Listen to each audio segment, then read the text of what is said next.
Assalamualaikum warahmatullahi wabarakatuh. Perkenalkan, nama saya Muhammad Ari Kumbara, Stambuk F221-18090. Ya, langsung saja di sini saya akan mempresentasikan mengenai sejarah arsitektur modern awal.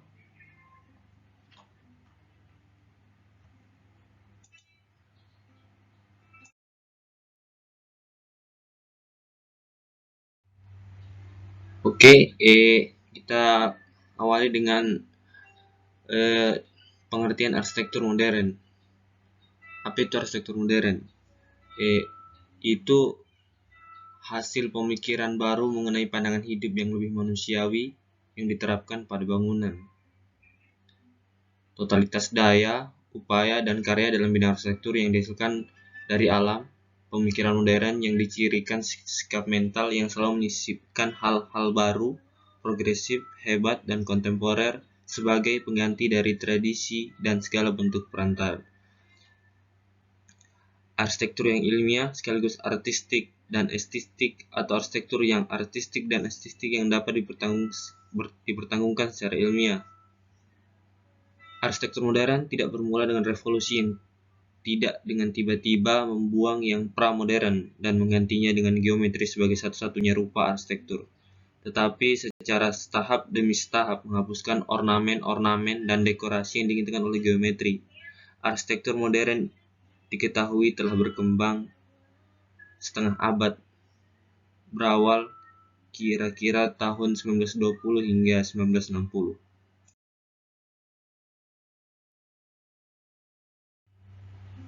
Pendorong pertumbuhan arsitektur modern diantaranya yaitu pendidikan formal mengajarkan dan mendorong pemikiran modern. Yang kedua, adanya fungsi-fungsi kebutuhan baru yang mendesak.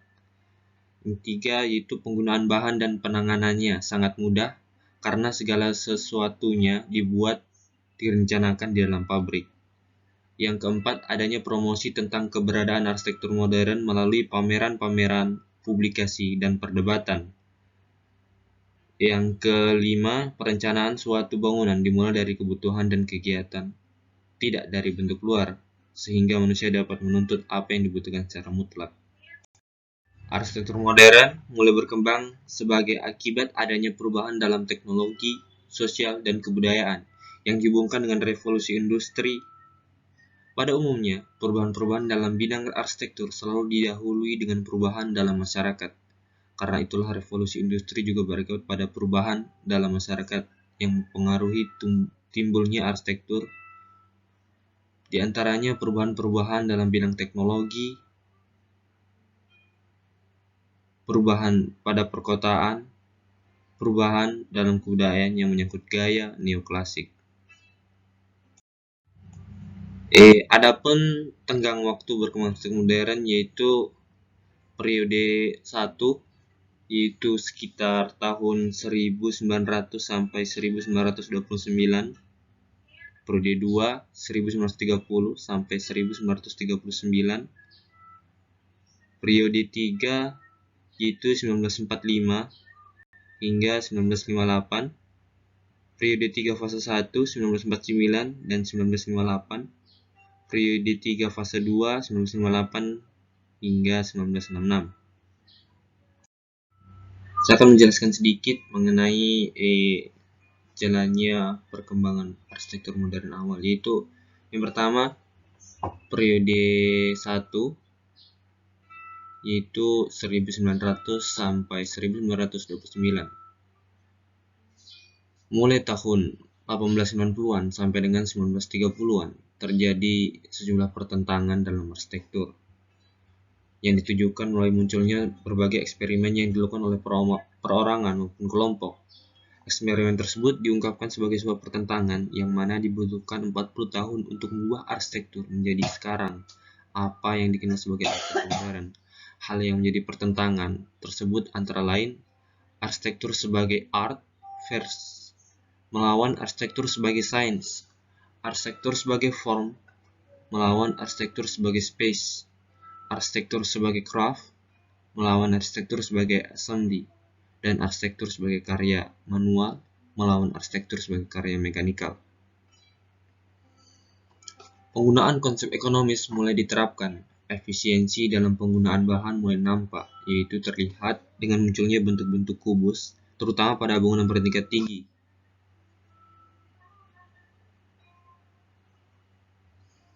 Konsep baru dan sangat mendasar dari arsitektur modern antara lain adalah form fallacy function yang dikembangkan oleh Louis Sullivan dengan beberapa ciri sebagai berikut. 1. Ruang yang dirancang harus sesuai dengan fungsinya. 2. Struktur hadir secara jujur dan tidak perlu dibungkus dengan bentukan masa lampau. 3. Bangunan tidak harus terdiri dari bagian kepala, badan, dan kaki. 4. Fungsi sejalan menyertai dengan wujud. Tokoh arsitek pada periode 1 ini antara lain adalah Louis Henry Sullivan, Ludwig Mies van der Rohe, Walter Gropius, Le Corbusier, dan Frank Lloyd Wright. Oke, kita lanjut ke periode kedua, yaitu sekitar tahun 1930 sampai 1939. Pada periode 2, perkembangan arsitektur modern ini sudah sampai di seluruh Eropa, Amerika, dan Jepang, yang mana masing-masing daerah mempunyai perbedaan iklim, keadaan tanah, corak tradisi yang bisa mempengaruhi apresiasi bentuknya. Perkembangan metode hubungan ruang, bentuk, bahan, dan struktur tidak lagi bersifat universal, akan tetapi mempunyai hubungan yang sangat erat dengan tempat di mana bangunan itu didirikan, mempunyai hubungan erat dengan spesifikasi kedaerahan dan keregionalan.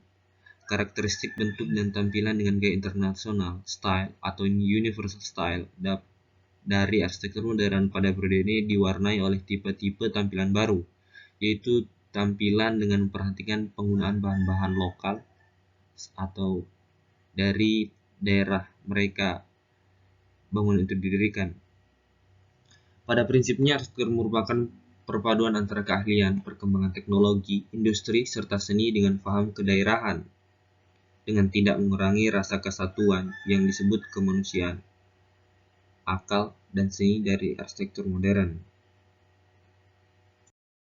Tokoh arsitek yang ada pada periode ini yaitu yang pertama Hugo Alvar Henrik Aalto, yang kedua Ernest Emile Jacobson, yang ketiga Oscar Ribeiro de Almeida Niemeyer Soares Filho atau lebih kenal dengan Oscar Niemeyer. Kita lanjut ke periode 3, yaitu sekitar tahun 1945 dan 1958. Perang Dunia II menimbulkan kerusakan pada gedung-gedung dan rumah tinggal, menyebabkan faktor-faktor kebutuhan manusia akan rumah tinggal dan gedung-gedung menjadi latar belakang pada periode ini. Karena kerusakan akibat perang tersebut perlu dibangun kembali, maka usaha untuk mempercepat pembangunan antara lain dengan fabrikasi komponen bangunan yang lebih ekonomis dan rasional, sesuai dengan tujuan revolusi industri. Konsekuensi dari pandangan tersebut antara lain ornamen dianggap sebagai suatu kejahatan dan klasisme baru yang pernah dipakai oleh kaum fasis dan Nazi menjadi simbol negatif dan perlu ditolak. Pada masa ini timbul aliran yang disebut eklektisme, aliran yang berpedoman mengambil paling baik di antara yang sudah ada untuk digunakan sebagai bagian dari sesuatu yang baru. Prinsip-prinsip perancangannya didasari pada kebutuhan fungsi yang dipadu dengan hasil penemuan teknik serta keindahan mesin, menginginkan satu kesatuan antara manusia dengan lingkungannya. Ekspresi bentuk massa bangunan serta materi yang dominan pada periode ini dapat dibagi atas bentuk curvilinear, geometris yang plastis, dengan penggunaan bahan dan struktur utama pada umumnya beton serta struktur atap baja. Bentuk geometris umumnya menggunakan baja sebagai struktur utama dengan dinding kaca sebagai penutup. Arsitektur landscape mulai dikembangkan dengan menggunakan fungsi sistem pencahayaan bentuk massa dipengaruhi oleh keadaan iklim, topografi, dan kenasionalan. Periode 3 fase 1 yaitu sekitar 1945 hingga 1958. Pada periode ini, penyatuan antara karakter bangunan dan fungsi perancangan tidak hanya mempertimbangkan bagian dalamnya saja, tetapi juga hubungannya dengan keadaan lingkungan di mana bangunan tersebut akan berdiri. Misalnya iklim. Bangunan yang tercipta mencemburkan suatu ideologi dengan teknologi. Hal ini terlihat dari penggunaan produk baru seperti baja, aluminium, metal, beton prestock yang penggunaannya dapat dibagi di dua prinsip dasar yang berbeda, yaitu dilihat dari segi keindahan eksterior dan interior, dilihat dari metode produksi. Ciri-ciri lain pada bangunan pada masa ini adalah yang pertama, penggunaan bidang kaca yang lebar. Kedua, penggunaan dinding penyekat yang diproduksi secara industrial. Yang ketiga, permukaan bangunan mulai agak kasar, menjurus ke brutalisme. 4. Sistem cantilever dengan tujuan untuk mendapat lantai lebih luas. Ada 5 aliran yang berkembang pada masa ini juga. Yang pertama, aliran penyederhanaan bentuk, minimalism. Di dalam kesadaran berusaha mencapai efek yang kaya, bentuk lurus-lurus hampir sama untuk berbagai jenis bangunan. Tokohnya juga masih pada periode awal, yaitu Mies van der Rohe. Aliran kedua yaitu bentuk sesuai dengan fungsi dan bahan. Bila ada bagian yang perlu ditonjolkan akan dibuat menonjol sehingga ada variasi pada bentuk masanya. Aliran ini bentuknya lebih plastis dibandingkan aliran di atas. 3. Aliran pernyataan bentuk melalui struktur. Eksperimental struktur. Bentuk terlahir dari permainan gaya-gaya struktural sehingga tercipta bangunan yang istimewa bentuk dan berskala besar. Yang keempat, aliran organik. Organik arsitektur. Berusaha menghubungkan alam dan lingkungan ke dalam pemecahan masalah arsitektural. Yang kelima, perubahan sikap terhadap zaman yang lampau menggunakan kembali langgam dari masa lalu yang sudah dipermodern dengan disederhanakan. Dan pada fase kedua, yaitu pada tahun 1998 dan 1966, setelah mengalami beberapa variasi sebagai akibat dari kemajuan teknologi dan pandangan-pandangan pada fase 1 dan periode sebelumnya. Pada fase ini timbul dua aliran yang menonjol di Eropa dan Amerika, yaitu aliran brutalisme dan aliran formalisme. Aliran brutalisme sendiri berasal dari lebih fokus dari beton brut atau beton telanjang yang dipakai oleh Le Corbusier pada bangunan United Habitation di Marseille, Prancis. Bangunan yang dibuat dengan gaya seperti ini yaitu menggunakan bahan bangunan yang kasar seperti beton expose, batu bata kasar, dan bahan lain yang sejenis termasuk dalam aliran ini.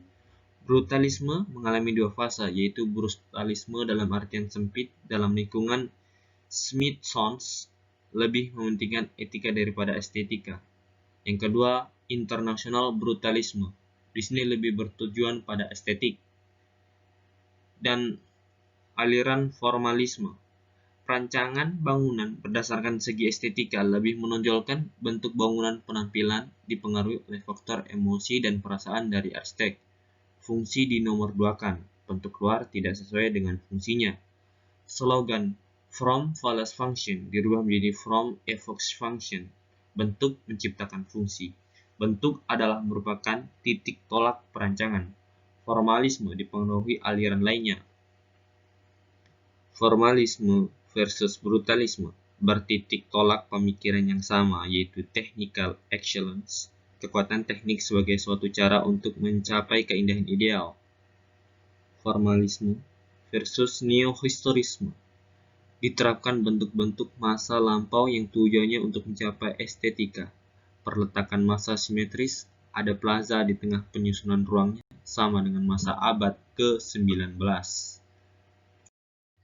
Faham dan aliran yang berkembang pada arsitektur modern memang banyak, namun perbedaannya sangat tipis, dan sering perbedaan ini lebih banyak disebabkan oleh penekanan permasalahan yang berbeda.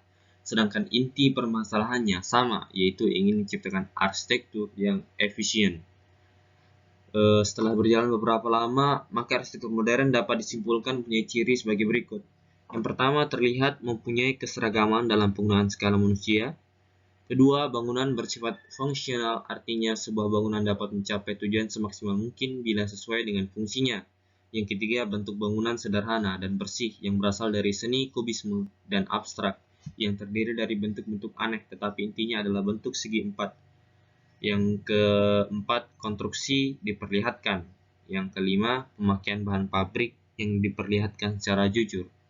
Tidak diberi ornamen atau ditempel-tempel. Kalau di Indonesia itu mungkin dicat. Lanjut, interior dan eksterior bangunan terdiri dari garis-garis vertikal dan horizontal.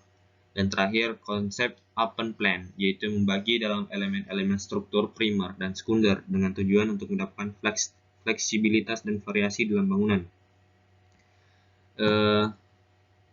Karakter arsitektur modern menurut Bruno Taut yaitu ada 4, yaitu bangunan mencapai kegunaan semaksimal mungkin menjadi syarat utama dari bangunan.